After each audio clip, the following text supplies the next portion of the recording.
Olá meus amigos, sejam todos bem-vindos a mais um vídeo aqui do canal Na Minha Estante HQs. E hoje eu quero conversar com vocês sobre um fato que marcou a trajetória do Batman e que recentemente a Panini trouxe para cá uma história alternativa.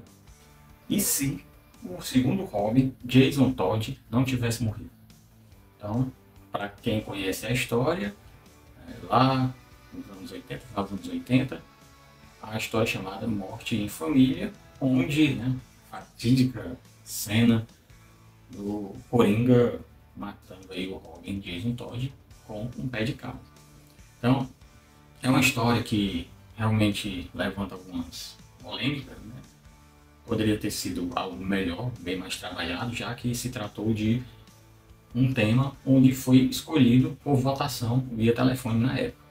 Então, os leitores, decidiram o destino de um personagem dos quadrinhos. Isso foi algo que inédito, pelo menos, no universo do Batman. Então, essa história, cadernadozinho aqui, capa cartão, são apenas 128 páginas, traz a outra versão. Na época, as duas versões foram feitas, foram escritas, e aquela vencedora seria publicada. E há quem diga que houve uma fraude, onde uma pessoa podia ligar várias vezes, e uma diferença muito pouca, a margem, que optou aí pela maioria, no caso aí pela a saída de cena do Robin Jason Todd. Então essa história aqui ela é bem interessante, não é um mega evento. Se você estiver esperando uma história com muitas aventuras detetivescas, então isso aqui não é recomendado para você. Mas se você realmente está curioso em saber o que teria acontecido se o Jason Todd não tivesse sido morto, será que a trajetória do Batman seria a mesma? O que teria acontecido com o Batman em grandes eventos? A gente parar para pensar, o Robin Tim Drake não é o meu Robin favorito, não sei se eu digo isso, o meu Robin favorito é o primeiro, o Dick Grayson, mas para mim o Tim Drake é o Robin mais importante. Por quê? Não sei se vocês já repararam, um dos grandes arcos, um dos maiores do Batman, foi com o terceiro Robin, que foi o Robin Tim Drake. Queda do Morcego, Contágio, que inclusive ele é contaminado, Tim Drake, Terra de Ninguém, Bruce Wayne assassino / fugitivo. Então, assim, todas essas histórias que eu citei aqui, o Robin Tim Drake foi de extrema importância, devido à sua personalidade, à sua lealdade e às suas habilidades. Aí eu pergunto, se Jason Todd não tivesse morrido, será que o Tim Drake teria assumido algum dia o manto de Robin? Será que na ocasião da Queda do Morcego, pela personalidade, forte, para não dizer outra coisa, Jason Todd, ele, junto com Azrael, ele teria se aliado a Azrael, porque Tim Drake pulou fora. Como teria sido o domínio aí do Azrael como Batman, tendo um Robin como Jason Todd o ajudando? Então, assim, são coisas que me levam a pensar que a saída de cena do Jason Todd realmente foi interessante para o desenrolar desses outros atos. O Jason Todd, ele surgiu aí no pós-crise em 1987, naquela história lá, tentando roubar as rodas do Batmóvel, ainda bem jovem, um garoto, e o Batman vendo aquilo ali, viu um potencial no garoto e o adotou.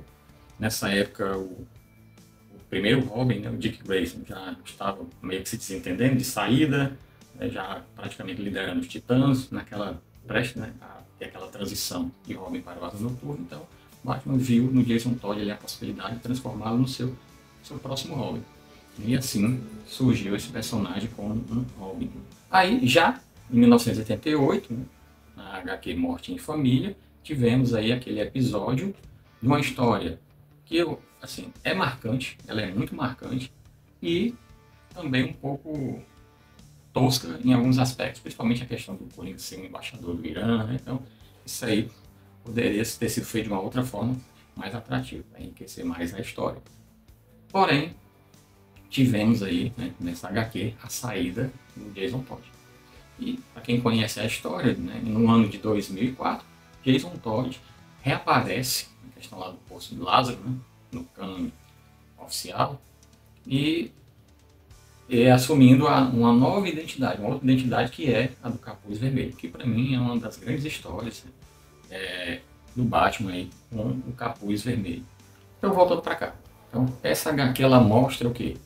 ela mostra as questões psicológicas, né? Chegando ao ponto do Batman revelar a sua identidade secreta, tanto com a do Jason, para essa psiquiatra, que o Batman vê como uma única salvação para o garoto. O garoto é atacado pelo Coringa, sobreviveu, né, aos ataques aí com o pé de cabra, mas ficaram vários traumas de uma pessoa que já era psicologicamente frágil, né? Isso aí, né, todo mundo conhece o perfil aí do Jason Todd, quem acompanha as histórias em quadrinhos. Então, essa foi a questão, né? O Batman revelou seu maior segredo para salvar, né, aquele que ele ama.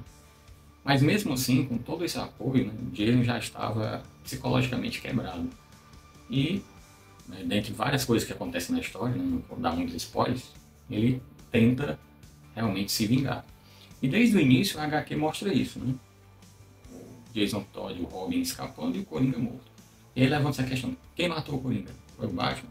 A princípio, todos pensam que foi o Batman. Mas com o desenrolar da história, que ela traz flashes do ocorrido com a narração dessa psiquiatra, vai se mostrando o quê? Que foi uma vingança do Jason Todd.